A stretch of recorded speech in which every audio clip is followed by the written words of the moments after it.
बिस्मिल्लाहिर्रहमानिर्रहीम। अस्सलाम वालेकुम नाज़रीन, live with doctor Shahid Masood के साथ मैं हूं नायला अली। नाज़रीन, आज army chief general Qamar Javed Bajwa sahab ने कहा है कि सिक्योरिटी फोर्सेस बलोचिस्तान और पाकिस्तान के दुश्मनों को शिकस्त देने के लिए चौकन्ना है। मौजूदा खतरात में जामे कौमी रद्द-ए-अमल की ज़रूरत है। जबकि इस्लामाबाद हाईकोर्ट में पेशी के मौका पर मरियम नवाज साहिबा ने आज कहा है कि हम उन्हीं लोगों से डील नहीं कर सकते जिनके खिलाफ हमने इतनी सारी कुर्बानियाँ और जद्दोजहद की। इसके अलावा फवाद चौधरी साहब कहते हैं कि सियासी बुनियादों पर नाराज बलोच कौम परस्तों से मुज़ाकरात के लिए बाज़ाब्ता काम शुरू कर दिया है। इस समय दिन भर जो अहम मौज़ूआत रहे हैं उन पर बात करेंगे। हमारे साथ स्टूडियो में मौजूद हैं डॉक्टर शाहिद मसूद।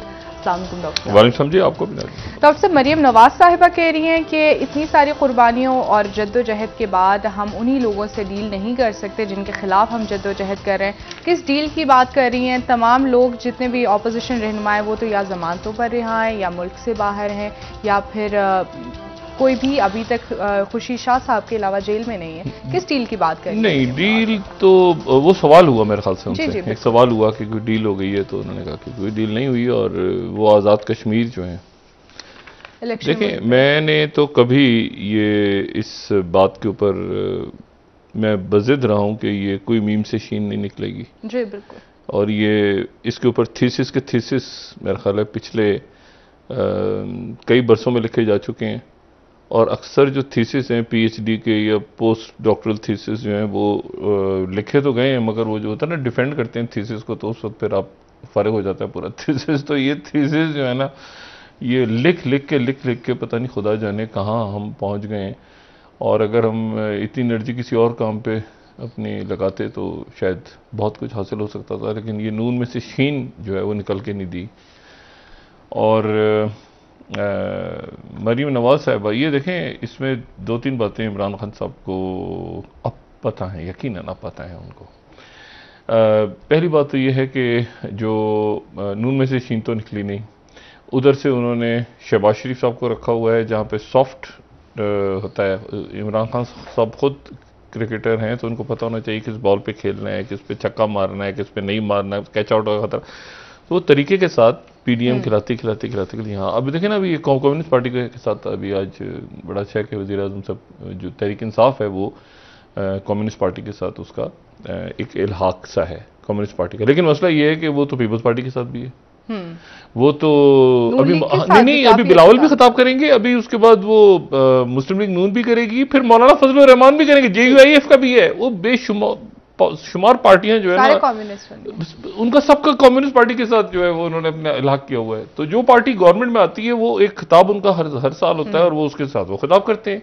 ये मैं कई सालों से देख रहा हूँ। अच्छा, मतलब ये काफ का भी है मेरा ख्याल है, मुशर्रफ साहब के दौर में हो गया था। तो मतलब ये इसमें कोई अच्छा नहीं, मैं जो बात कर रहा हूँ ना, लेकिन वो खान साहब को एक बात बड़ी इंटरेस्टिंग बताऊँ, और वो ये खान साहब, अब मैं क्या कहने जा रहा हूँ, अब किस पे नजर रखें। अब खान साहब जो कहता था, खान साहब जरा शहबाज शरीफ साहब पे नजर रखें। खान साहब ने नहीं रखी, खान साहब ने नहीं रखी, उसका नतीजा सामने आज शहबाज शरीफ साहब भी बाहर हैं, तो नवाज शरीफ साहब भी बाहर हैं, तो पैसा भी सारा एहतसाब को भी पॉज। आपको नहीं, आपको एहतसाब का जिक्र हो रहा है, ऐसे इधर उधर की कोई बात कर रहे हैं, हमने पकड़ लिया, हम जेलों में डालें, क्योंकि नहीं, खत्म, खामोशी, पॉज का बटन दब गया तो बस दब गया। मतलब एक, लेकिन ये मामला जो है ना, ये मुल्क, अब मैं वो जुमला कह रहा हूं कि मुल्क अब सही डायरेक्शन में जा रहा है। ठीक है, अब सही डायरेक्शन में मुल्क जा रहा है। ये मेरा ही जुमला था जो बीच में कहीं उचक गया था और मैंने इतने अरसे ये बात नहीं की, लेकिन अब मैं ये बात कह रहा हूं कि नाउ ऑनवर्ड्स, अब आज की तारीख से मुल्क दुरुस्त डायरेक्शन में जा रहा है। बीच में थोड़ा सा डी ट्रैक हो गई थी सबकी मीन सबकी। अब मुल्क ठीक डायरेक्शन में जा रहा है। और अब खान साहब जो हैं वो अब शहबाज शरीफ को ना देखें, ना अब मरीम नवाज साहिबा को देखें, अब वो नजर रखें बिलावल भुट्टो जरदारी साहब पे। क्योंकि अगर तो, और बिलावल भुट्टो जरदारी साहब को इमरान खान साहब जाने से रोक नहीं सकते, ये बड़ी एक अजब बात है। ठीक है, शेख रशीद साहब वजीर दाखिला नहीं रोक सकते, देखे ना, नहीं रोक सकते। सिर्फ कह सकते हैं, जैसे डॉक्टर शहबाज गिल साहब कह रहे थे ना, सीवी डालने जा रहे हैं, ये डालने, कह सकते हैं, रोक नहीं सकते। बिल्कुल।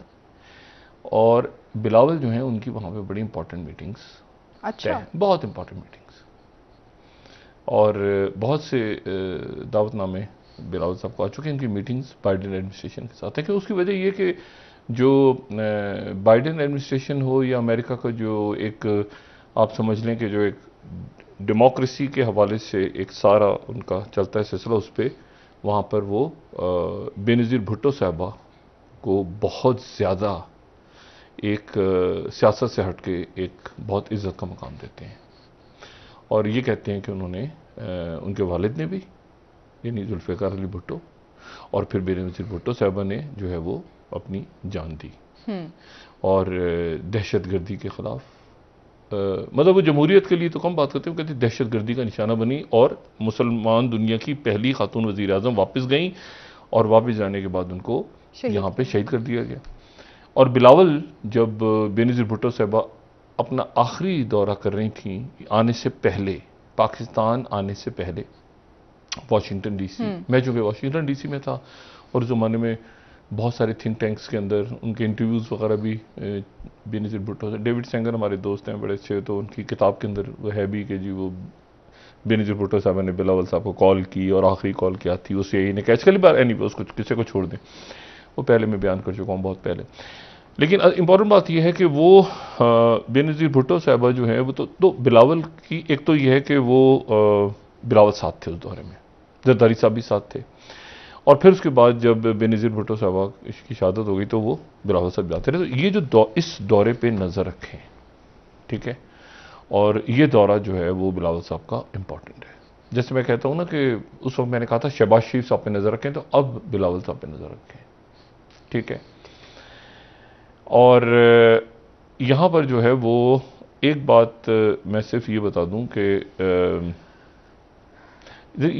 अभी तो देखना है कि देखें डॉक्टर शहबाज गिल साहब की मैं कल प्रेस कॉन्फ्रेंस सुन रहा था, तो उन्होंने कहा कि बिलावल CV डालने जा रहे हैं। तो मसला ये है कि ये लॉबिंग तो सब करते हैं, सब करते हैं, सब लॉबिंग करते हैं ना, हाँ एग्जैक्टली, दुनिया भर में लॉबिंग करते हैं। कोई अरब मुल्क है, कोई बरतानिया है, बरतानिया ने भी तो लॉबिंग की थी ना, मतलब अब मैं डिटेल्स में नहीं जाना चाह रहा, लेकिन बहुत से मुल्क करते हैं बहुत सी शख्सियात के लिए लॉबिंग। सऊदी अरब भी करता है, तुर्की भी करता है, जहाँ होते हैं लॉबिंग से मुराद ये कि वहाँ पर जहाँ पे आपका रसूख होता है तो फिर बरादर मुल्क जो है वो बात करते हैं। अच्छा, तो बिलावल की जो मीटिंग्स हैं वहाँ पे इम्पोर्टेंट है। दूसरी बात यह है कि, और ये इमरान खान साहब को इल्म है इस बात का, उनको इस बात का इल्म है, लेकिन वही वाली बात है ना कि शायद रोक लें तो ये रुक जाएगी चीज़, लेकिन रोक नहीं सकेंगे गालिबन। अच्छा, हाँ, ये देखें ना, जो अगर पता है कि बिलावल की मीटिंग्स हो रही हैं और अगर शहबाज गिल साहब कह रहे हैं कि वो CV डालने जा रहे हैं वज़ीर आज़म की, तो फिर क्यों नहीं रोक पा रहे? नहीं रोक पाएंगे। मामला जो है खित्ते के हालात और वाक़यात तय करेंगे कि पाकिस्तान में क्या होने जा रहा है, ठीक है जी। इसकी डिटेल्स मैं आपको बस आज मैंने इतना ही कहा, आगे चलेंगे तो आगे बात करेंगे, ठीक है। अच्छा, अब इसमें जो है वो और मैं आपको ये भी बता दूं कि इस्टेब्लिशमेंट की कंसेंट से जा रहे हैं,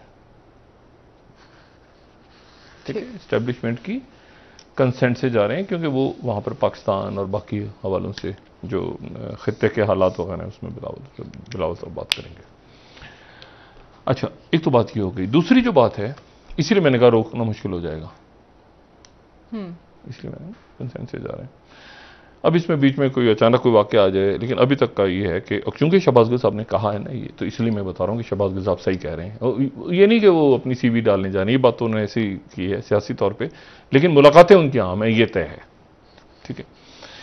अच्छा, और कोई लॉबिंग फर्म वगैरह भी हायर नहीं की, इन्होंने कोई लॉबिंग फर्म नहीं हायर की, बल्कि एक फैमिली के हवाले से वहाँ पर बड़ी फाल शख्सियत हैं, जो कि यानी आप इस तरह से समझ लें कि एक फैमिली, अभी कुछ अर्से पहले एक नए फैमिली मेंबर जरदारी साहब की फैमिली में आए हैं, ठीक है, तो उनका बड़ा असर है वहाँ पे। अच्छा, ठीक है। जिस तरह हम एक ज़माने में बात करते थे अली जहांगीर सिद्दीकी साहब का बड़ा असर है क्योंकि वो जहांगीर सिद्दीकी साहब के बेटे, तो इस तरह से अभी एक नया रिश्ता कुछ अर्से पहले बना है, तो जो वो शख्सियत है उनका बहुत असर है वहाँ पे, सही। वाशिंगटन डीसी के सर्कल्स में। बस मैं इससे ज़्यादा बात नहीं करना चाह रहा। अच्छा, बिजनेसमैन है वो शख्सियत, तो वो जो है वो बज़ाहिर यह खबर आती है कि वो दुबई में है, लेकिन असल में दुबई तो मुख्तसर क्या होता है, उनके जो रूट्स असल हैं वो अमेरिका में, तो उस वो भी है। और प्लस बिलावल साहब की अपनी पर्सनैलिटी, बेनज़ीर भुट्टो साहब, तो इस तरह से वो कोई लॉबिंग फर्म नहीं, लेकिन वो पर्सनल। अच्छा, अब इसमें दूसरी जो बात है, अब इसे सियासत पे आगे आते हैं। ये इमरान खान साहब के लिए बड़ा अहम ये इस वक्त चीजें हैं कि इंटरनल आगे पीछे दाएं बाएं वो बिल्कुल जो मैं कहता हूं ना फ्रंट फुट पे आके, जैसे कल उन्होंने किया वो गए गवादर गए। मेरा अगर थोड़ा सा इनपुट लेते तो मैं उनसे ये कह रहा था कि 2-3 दिन स्पेंड करके बाय रोड अगर आते ना तो ज़बरदस्त होता कि रास्ते में सारा बलूचिस्तान भी कवर होता और मुलाकातें भी होती, लेकिन इंशाल्लाह दोबारा जाएंगे तो यकीनन उन्होंने जो कहा कि अलहदगी पसंदों से बात करेंगे। और ये सारा 2-3 वाक़यात बड़े इंपॉर्टेंट हो रहे हैं जो कि चूँकि ख़ित्ते के हैं और ये ख़ित्ते के वाक़यात पाकिस्तान की सियासत पर असरअंदाज होने जा रहे हैं। ठीक, पहली बात तो ये है कि आज जो शेख रशीद साहब ने बात की है वो बड़ी अहम है, और वो ये है कि तुर्कम का बॉर्डर बंद कर दिया है। तुर्कम का बॉर्डर बंद कर दिया है और वजह उन्होंने बताई है कि कोविड की वजह से बंद किया है, लेकिन यकीनन सिक्योरिटी के खदशात हैं। कल मैंने प्रोग्राम में बात की थी और मैंने कहा था कि 2 तंजीमें ऐसी हैं जो इस पूरे खत्ते में दहशतगर्द तंजीमें रही हैं और वो अफरा तफरी फैला के यहाँ पे बेल्ट एंड रोड और मुख्तलिफ रियासतों को, वस्ती एशियाई रियासतों को डिस्टेबलाइज कर सकती हैं। एक मैंने कहा था कि उज़्बेक इस्लामिक मूवमेंट और एक मैंने कहा था ईस्ट तुर्कमेनिस्तान। तो आज का जो एशिया टाइम्स है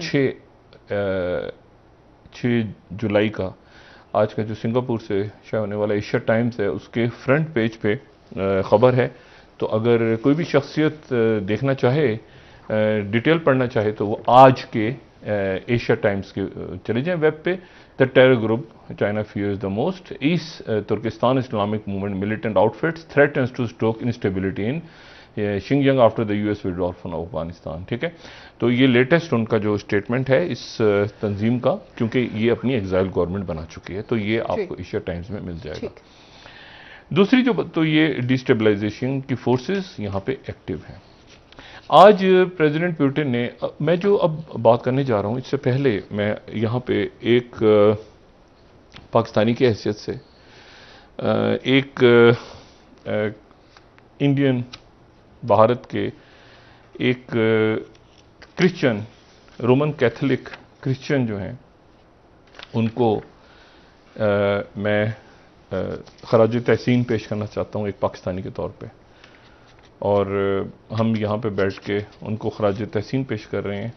और वो फादर स्टैन स्वामी को, और फादर स्टैन स्वामी जो हैं उनको एक ज़ाती तौर पे भी और जितने मेरी राय से इत्तेफाक करेंगे लोग उनकी तरफ से भी हम इनको सलाम पेश करते हैं। फादर स्टैन स्वामी जो हैं ये 84 साल इनकी उम्र, और ये जो हैं इनको ये उत्तराखंड में, इन्होंने तमिलनाडु से इनका ताल्लुक उत्तराखंड में ज़्यादा रहे, और इनको 2 साल पहले, पिछले 2 साल पहले कोई वाक़या हुआ था वहाँ पे।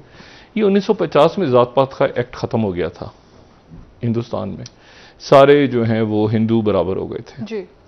लेकिन बदकिस्मती के साथ वहाँ दलितों के साथ जो कुछ हो रहा है, तो ये फादर स्टैन स्वामी हैं, ये तमिलनाडु से ताल्लुक था, ये उत्तराखंड में जाके ये बस गए और वहाँ पर पिछले 30 सालों से ये दलितों के लिए जो है आवाज़ उठाते थे। और ये बार बार इनको जेल में डाल दिया जाता था, इनको कि दहशतगर्द हो, तुम माओइस्ट के साथ हो, तुम्हारा ताल्लुक ये है, तुम वो हो, तुम। लेकिन ये जैसे तैसे अपना इनका काम चलता रहा, क्योंकि उस वक्त आरएसएस के गुंडे नहीं थे जी। अब उनकी कोई कोरेगांव के अंदर जंग हुई थी कोई 1818 में शायद। उस जंग में ये हुआ था कि उस वक्त ब्रिटिश ईस्ट इंडिया कंपनी एक तरफ थी, तो उनके साथ जो हिंदू गए थे उस फौज में, तो वो एक अपर क्लास के हिंदू थे। अच्छा। तो जो जीते उसमें वो जीतने वाली जो फौज थी उसमें दलित ज्यादा थे, तो वो अपना एक जश्न मनाते हैं हर साल, वहां पे एक जश्न मनाया जाता है, तो उसमें लाखों दलित जमा होते हैं और खामोशी।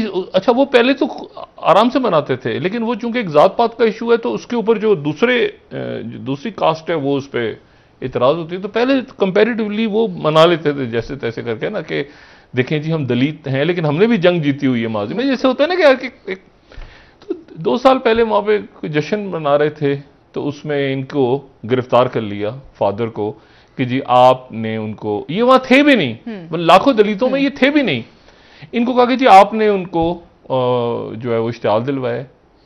तो इश्तिहाल क्या दिलवाना है, तो इनको 83 साल की उम्र में गिरफ्तार कर लिया, और 83 साल की उम्र में गिरफ्तार करके उसके बाद इनको जेल में बदतरीन हालात में इनको रखा, एक जेल से दूसरे जेल, तशद्दुद, इनसे इनको पानी नहीं दिया जाता था, जमीन पे जंजीरें, बदतरीन तशद्दुद जो जहनी कोफ्त होती है।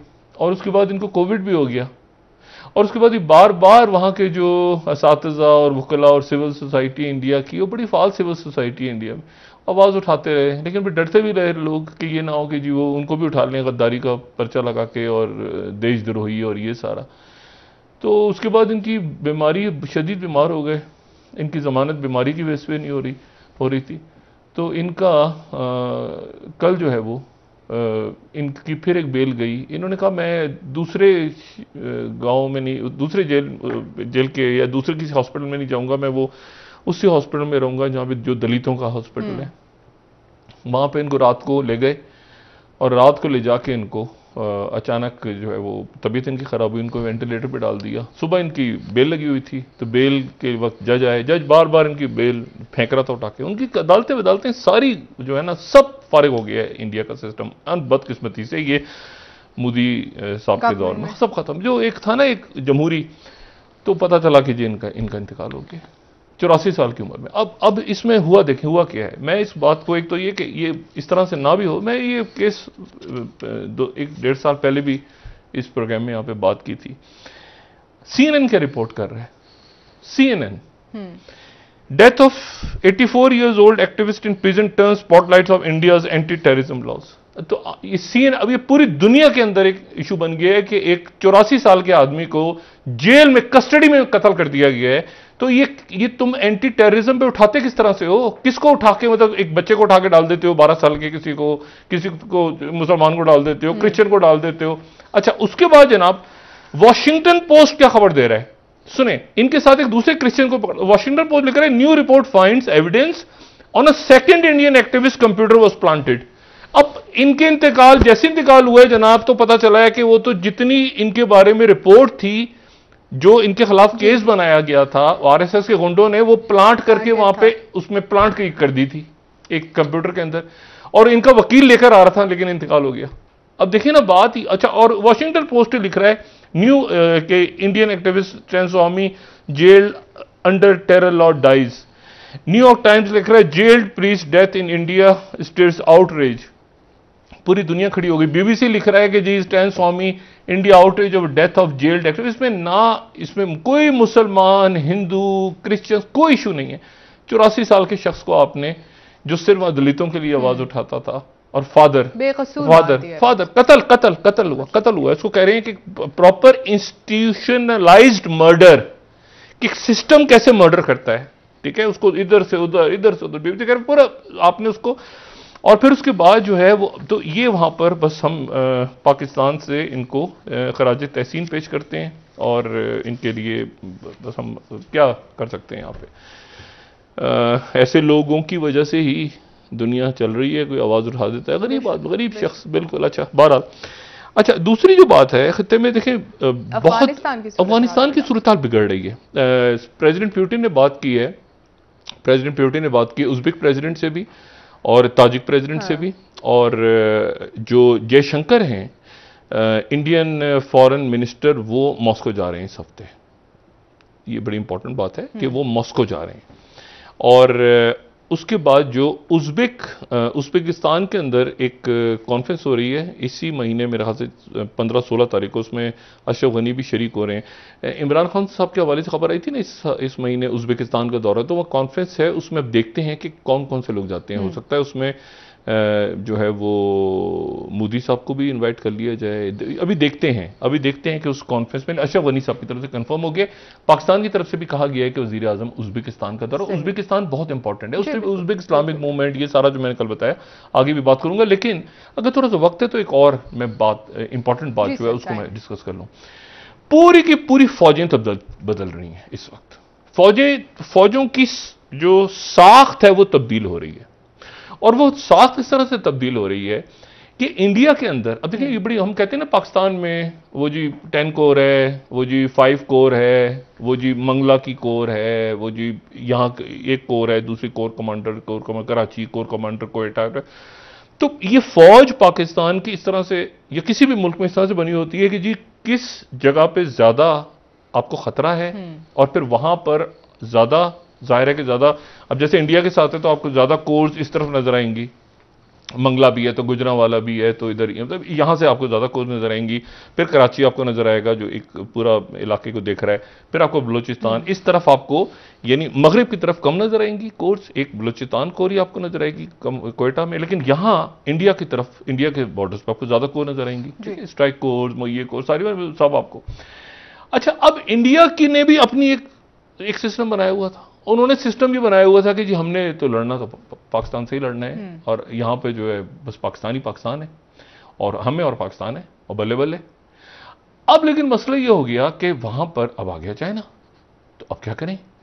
अच्छा, तो अब इंडिया के अंदर तमाम उनकी जो फौज है उसके अंदर कमांड्स की जगह, जैसे हमारे यहां कमांड है ना, कोर कमांडर, ये गुजरांवाला कोर, मंगला कोर, पिशावर को तो अब वो जनाब चाइना की तरफ पे नाम देने जा रहे हैं थिएटर का।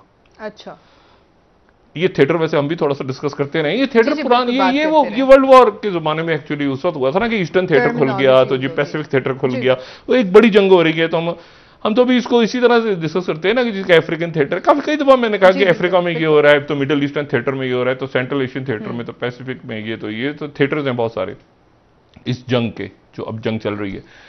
तो इंडिया ने ये डिसाइड किया है जनाब कि चाइना ने चूंकि अपनी फौजों का पूरा ढांचा कुछ अर्से पहले तब्दील किया है, 1-2 साल पहले, और चाइना ने इस तरह से तब्दील किया है कि अगर हम उसको दिखा भी सकें कि तो इंडिया, पाकिस्तान और चाइना और के पूरी फौज बदल रहा है, वो बड़ी, और उसमें गड़बड़ हो जाएगी। ये मैं आपको बताऊं, ये गड़बड़ हो रही है।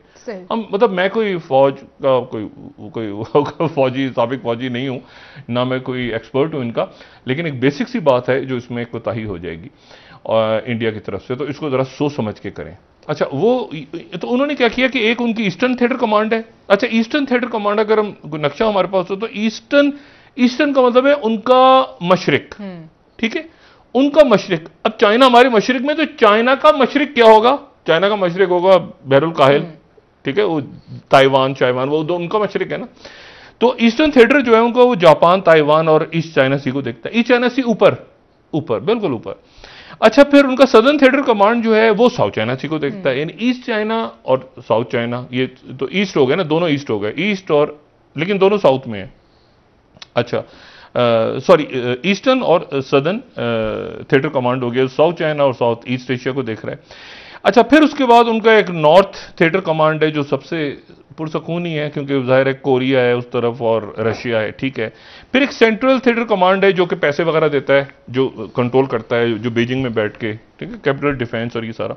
और फिर जो सबसे बड़ा है वो वेस्टर्न थिएटर कमांड है, असल सबसे बड़ा उनका ह्यूज, वो वेस्टर्न, ये पूरा, अब देखिए ना, वेस्टर्न थिएटर के अंडर इंडिया आता है। अच्छा, पूरा का पूरा जनूबी एशिया आता है, पूरा वस्ती एशिया आता है, जहां से बेल्ट एंड रोड निकल रहा है, यानी सड़कें निकल रही है, रेलवे निकल रही है। और शिंगयांग के अंदर और तिब्बत के अंदर जो काउंटर टेररिज्म है उसको भी वेस्टर्न थिएटर दिख रहा है। वेस्टर्न थिएटर के जो अभी जो 2-3 दिन पहले जिन 4 फौजी ऑफिसर्स की प्रमोशन हुई है, उसमें एक वेस्टर्न थिएटर के जो है इंचार्ज वो भी हैं।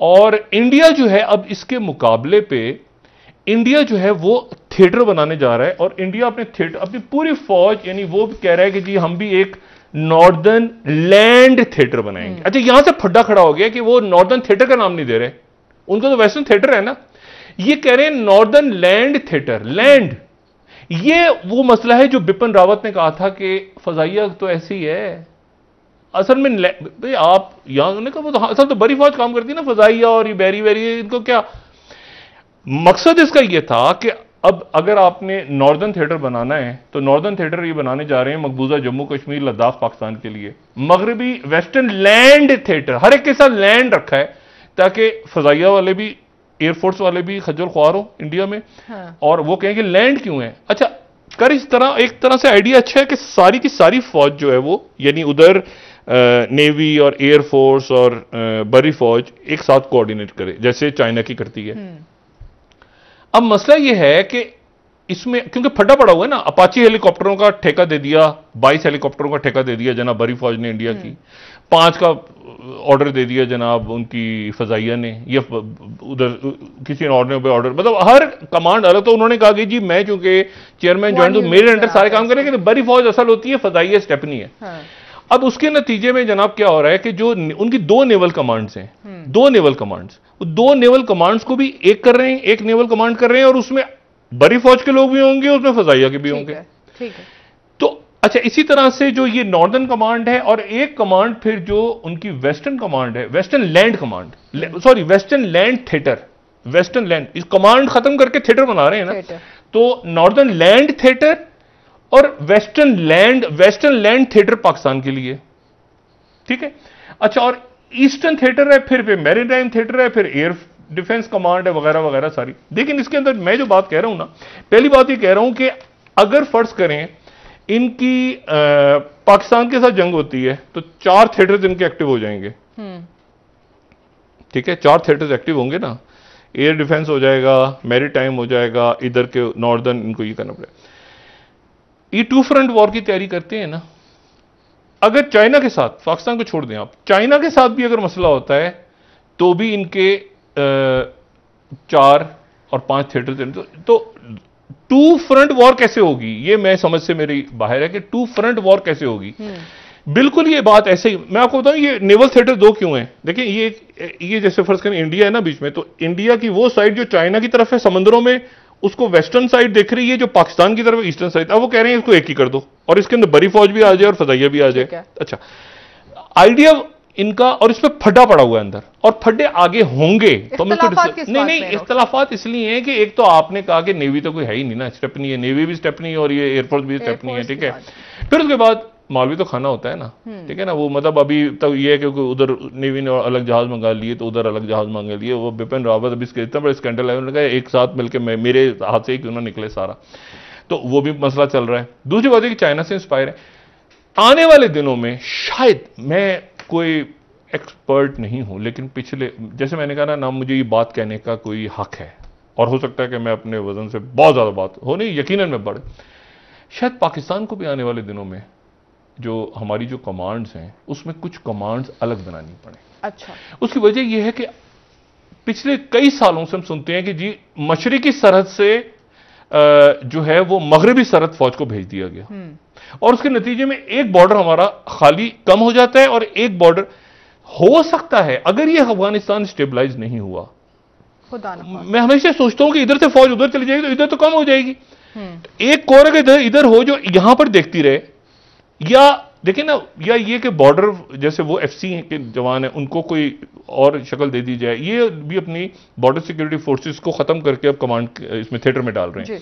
मैं कमांड का लफ्ज़ गलत इस्तेमाल कर रहा हूं, थिएटर, ठीक है, ये भी थिएटर में डाल रहे हैं। उसके भी अलग इश्यूज होंगे।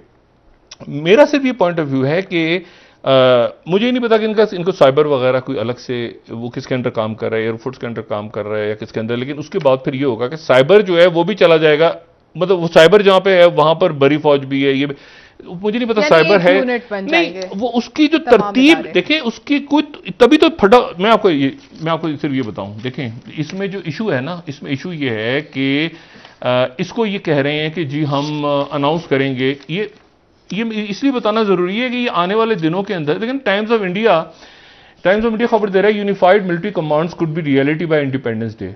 अच्छा जी, करें, जाहिर है।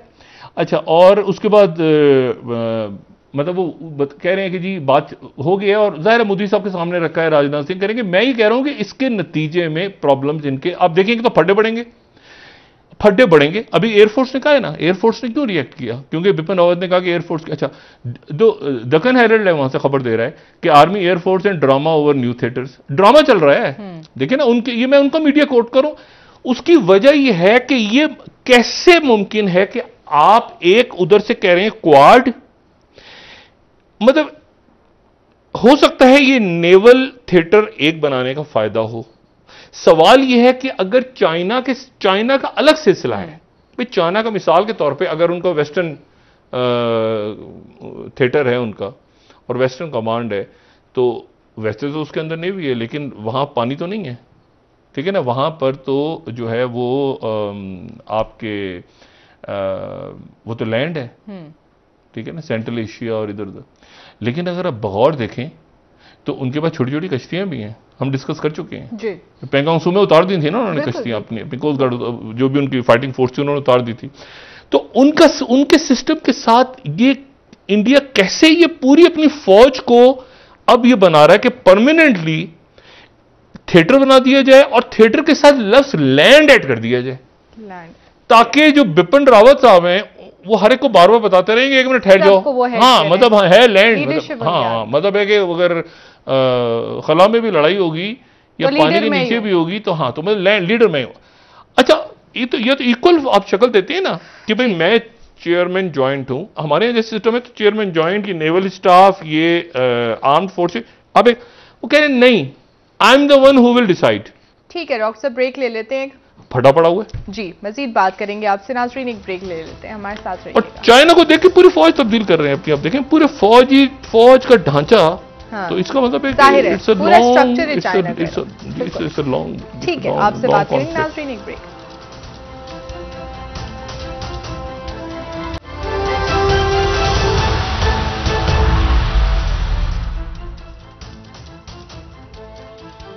वेलकम बैक नाज़रीन। जी डॉक्टर साहब, अफगानिस्तान की हालात पर बात कर लेते हैं। अफगान फौजी एहलकार और दीगर लोग जिन्होंने अमेरिकन फौजियों का साथ दिया, उनका मुस्तकबिल आप क्या देख रहे हैं? क्या दीगर ममालिक जो नेटो में मौजूद थे वो आप सपोर्ट करेंगे? नहीं, देखिए नहीं, तालिबान नेटो का हिस्सा नहीं है। जी जी बिल्कुल। और ना ही अफगानिस्तान नेटो का मेंबर है, तो वो तो जब नेटो की फोर्सेस चली गई तो उसके बाद जो है वो कोई नहीं करेगा। दूसरा जो एक इशू है वो ये है कि एक बात अभी तक उस पे मुज़ाकरात हो रहे हैं, और वो ये है कि काबुल एयरपोर्ट की सिक्योरिटी कौन करेगा?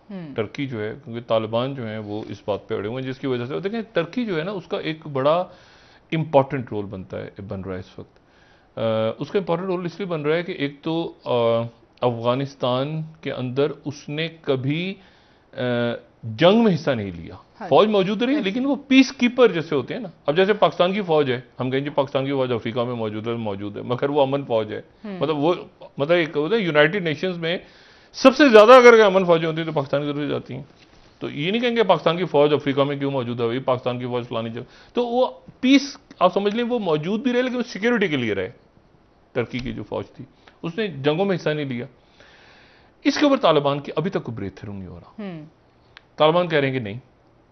अच्छा, अब इसमें ज़ाहिर है रीजनल पावर्स भी हैं, दूसरा क्या सिलसिला है सारा, लेकिन तालिबान ने आज एक बड़ी अजब सी बात की है। वो कहते हैं कि अगले महीने हम अफगानिस्तान की जो हुकूमत है अशरफ गनी की, उसके सामने एक तहरीरी मंसूबा रखेंगे, एक तहरीरी एग्रीमेंट की हमारा प्लान किया है।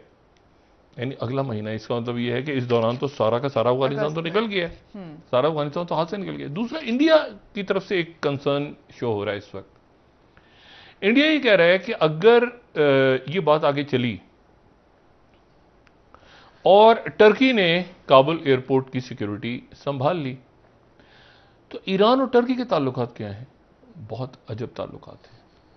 टर्की जो है वो उनके तैयब एर्दोगन वाहिद रहनुमा हैं जो खुल के कश्मीर के बारे में बात करते रहे, लाउड एंड क्लियर। और बल्कि वो ये जो जमात इस्लामी के जो जिन रहनुमाओं को फांसी लग रही थी बांग्लादेश में, उसके लिए उन्होंने आलमी सतह पे उसके लिए भी आवाज़ उठाई, लेकिन बांग्लादेश की हुकूमत के साथ भी अच्छे ताल्लुकात हैं। अच्छा, भारत के बेशुमार लोग उनके साथ कारोबार और बाकी सारा, मैं बात कर रहा हूँ यानी तुर्की के साथ कारोबार बड़ा अच्छा है, उनकी टूरिज्म बहुत है, सब कुछ है, लेकिन मैं बात कर रहा हूँ जो स्ट्रेटेजिक हवाले से ना, कि स्ट्रेटेजिक हवाले से कश्मीर पे और बाकी जगहों पे रजब तैयब उर्दुगान की एक पॉलिसी है, वो ले चुके हैं। ठीक। अब इशू ये है सारा कि यहां पर अब इंडिया के लिए, और दूसरी जो बात है वो ये है कि इंडिया ने जिन लोगों के साथ अपना कनेक्शन इस्तवार रखा, यानी नॉर्दर्न अलायंस, वो टर्की और रशिया के साथ हैं, उज़्बेक और ताजिक। अगर आपने कहा कि रशीद दोस्तम हमारा है, तो रशीद दोस्तम तो तुर्की के, मतलब वो जो है वहाँ पे अपना ज़्यादा टाइम गुजारते हैं और चले जाते हैं। तो ये इंडिया के लिए कंसर्न है कि मतलब हमारे लोग कौन से होंगे, तो कॉन्सुलेट्स वहाँ ऑलरेडी जो शुमाली सूबे हैं वहाँ पे कॉन्सुलेट्स बंद होना शुरू हो गए। इंडिया का कौंसल खाना और सफारत खाना तकरीबन खाली हो गया, और वहाँ पे उन्होंने अपने शहरियों को भी कह दिया है अफगानिस्तान छोड़ दें जी। इंडिया ने। तालिबान के लोग कहते हैं, और उनके पास वो इंटेलिजेंस है कि यहाँ पे इंडियंस कौन से हैं और कौन से लोग हैं जो हमें माजी में निशाना बनाते हैं, और ये कहते उनको तो हम पकड़ेंगे। अच्छा, वो इधर उधर निकल गए। 1000 से ज़्यादा लोग ताजिकिस्तान का बॉर्डर क्रॉस कर गए। उज़्बेकिस्तान का बॉर्डर अभी तक क्रॉस नहीं किया किसी ने, लेकिन उज़्बेक प्रेसिडेंट से जो बात की है प्रेसिडेंट पुतिन ने आज, उन्होंने कहा है कि रूस तैयार है अपनी फौज भेजने के लिए ताजिकिस्तान की सरहद पे, क्योंकि ताजिकिस्तान उज़्बेक ये मुल्क जो हैं ये CSTO के मेंबर हैं, जो कि इस खत्ते की सिक्योरिटी के लिए, जैसे आप समझ लें कि जैसे नेटो टाइप एक इत्तेहाद बना हुआ है, सेंट्रल एशिया के जो स्तान मुल्क हैं सारे, उनके साथ एक रशिया जो है वो एक सिक्योरिटी। या इस इलाके में एक बात ध्यान में रखें, वस्ती Asia economy China, security Russia, ठीक है, यानी CSTO रशिया कलेक्टिव सिक्योरिटी वाला, और economy belt and road China. तो यहाँ आपको यहाँ PLN नहीं, पुतिन सिक्योरिटी के लिए भेज रहे हैं, ठीक है ना, आपको Xi Jinping नहीं कह रहे सिक्योरिटी। ये तो इस तरह से एक खामोश अंडरस्टैंडिंग है दोनों कुव्वतों के दरमियान। अब यहाँ पे इशू ये है कि यहाँ पर अमेरिका जो है उसने उस जो मैं बार बार बात कहता हूँ कि बज़ाहिर ऐसा लगता है उसका और तालिबान का मामला अभी तक ठीक है। तालिबान इसलिए कतर में बैठे हैं ना, वरना तो कतर में क्यों बैठेंगे? कतर में तो सेंटकॉम भी कतर में है और तालिबान भी कतर में है जी। यार मतलब जिन फौजों का इनखला हो रहा है अफगानिस्तान से और जिनकी वजह से हो रहा है, वो दोनों शख्सियात कतर में मौजूद हैं। अब देखें, अजीब सी बात नहीं है, यानी नेटो की फौज भी वापस कहां जा रही है? कतर जा रही है ना, सेंटकॉम है, वो निकल के कतर जा रहे हैं। कतर में वो मतलब है कि आहलन और सहलन, उधर खड़े हुए तालिबान। अजीब और गरीब किस्म का है। मुझे किसी ने बताया, उन्होंने कहा आपस में गपशप भी लगती है वहां पे फौजियों की तालिबान के आपस में, जिन्होंने माजी में एक दूसरे को मारा। मैं कहा अरे या पता नहीं ऐसी खबर, लेकिन वो एक ही जगह लैंड हो गए फिर वहां से नहीं। अब मसला ये है कि इस पूरी पिक्चर में अशरफ गनी साहब क्या अपनी हुकूमत रख पाएंगे या कोई थर्ड फोर्स? देखें, ये अमरुल्लाह साले और NDA, कुछ लोगों ने तो पर्सनली बहुत ज़्यादा टॉर्चर और ये सारे मामला तालिबान, उनको कभी तसव्वुर भी नहीं किया होगा कि एक दिन ऐसा आएगा कि तालिबान और अमेरिका की बात हो जाएगी आपस में। अब मसला है कि उनका क्या, तो इसलिए मैंने आपसे कहा। और फिर ये जो ड्रोन्स का सारा सिलसिला शुरू हो रहा है, जो मैंने कल भी बात की थी कि स्ट्राइक की बात हो रही है और अमेरिका ने ये बात इंश्योर की है कि स्ट्राइक तो हम करेंगे। आज पहली दफ़ा ये हुआ है कि नई नई हुकूमत बनी है, नई नवेली हुकूमत, ये जो इसराइल की बनी है, नफ्ताली बेनेट बन गई है, बन चुकी है ना, अपने नए वजीर आजम आ चुके हैं, ठीक है ना, नफ्ताली बेनेट, वो तो नेतन्याहू जा चुके हैं ना बहुत अर्सा पहले। तो आज उन्होंने जनाब उनकी पार्लियामेंट के अंदर एक बिल पेश हुआ कि जी जो मगरबी किनारे में और गजा में जो फ़लस्तीनी रहते हैं, अगर उनकी शादी इसराइली शहरियत रखने वाले अरब फैमिलीज में हो जाए तो उनको भी शहरियत मिल जाएगी। अच्छा, तो इसको उन्होंने पेश कर दिया कि इसको ख़त्म करो। ये तो सवाल ही पैदा नहीं होता कि ये बिल, ये तो वो बिल उड़ गया। यानी एक तरह से आप समझें कि अदम एतमाद का इजहार हो गया उनकी पार्लियामेंट में। यानी नफ्ताली बेनेट के खिलाफ की हुकूमत, क्योंकि उसमें 8 जमातें हैं ना, कई जमातों ने कहा इधर, कहीं ने कहा इधर, उधर उधर उधर, अरब जमात भी घुसी हुई है, उसने उधर वोट डाल दिए, पहला यानी वो अदम एतमाद समझ लें, पहला अदम एतमाद उनकी हुकूमत पे हो गया। तो ऐसे हिली हुई हुकूमत है। कल रात तक ही बात कर रहे थे, और अगर कल रात तक इनको पता होता ना मेरी हुकूमत उड़ जाएगी सुबह, तो ये प्रेसिडेंशियल ऑर्डिनेंस टाइप चीज को जारी कर देते। ये पार्लियामेंट में बिल ना लाते, बिल लाए सुबह, बिल उड़ा दिया लोगों ने, पार्लियामेंटेरियंस ने, तो हुकूमत फिर हिल गई है वहां पे। ठीक है सर, ब्रेक ले लेते हैं, वापस आके इस पर सियासत पर आपसे बात कर लेंगे। नाज़रीन एक ब्रेक, हमारे साथ रहिए।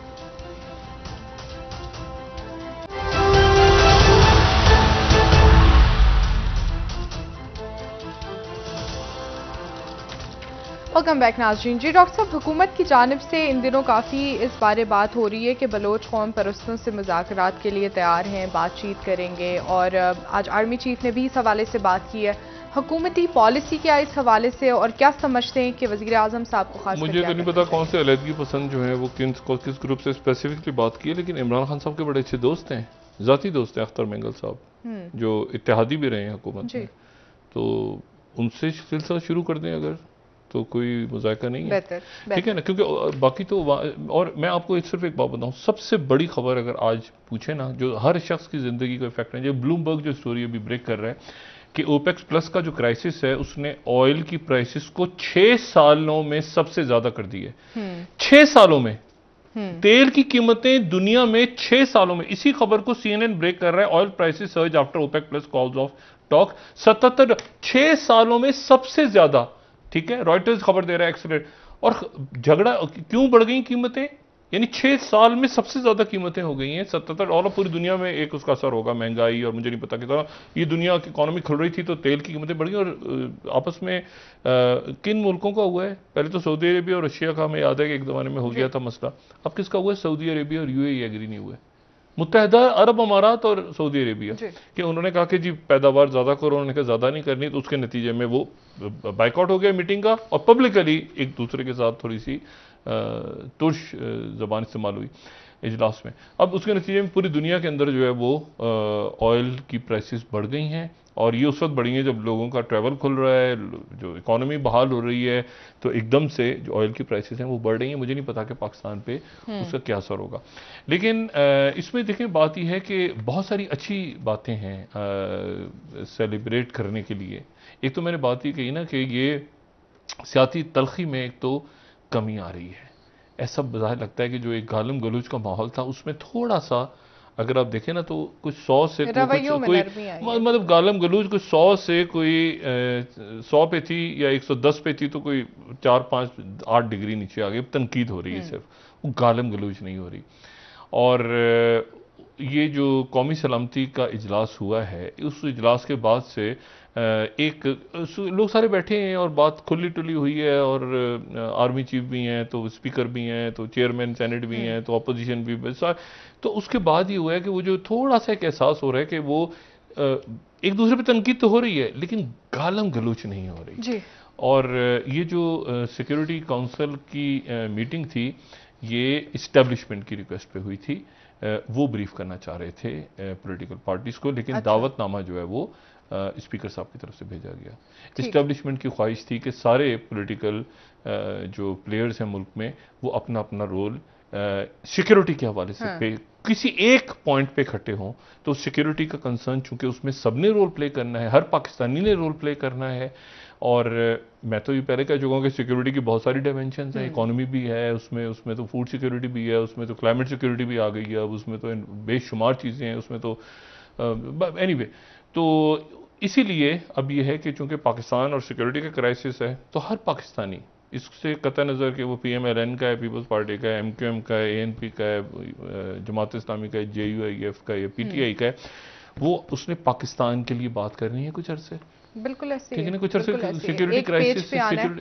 शेख रशीद साहब इस हवाले से कल कह चुके हैं, डॉक्टर साहब के वक्त आने पर ऑपोजिशन, हुकूमत और फौज हमें एक पेज पे नजर आएंगे, और उम्मीद करते हैं कि नजर आए।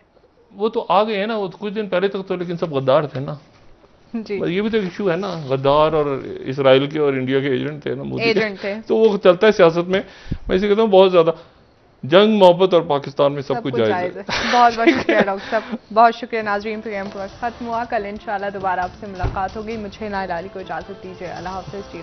अपने दोस्तों रिश्तेदारों गिरदोनवाह के लोगों का सब ख्याल रखिएगा।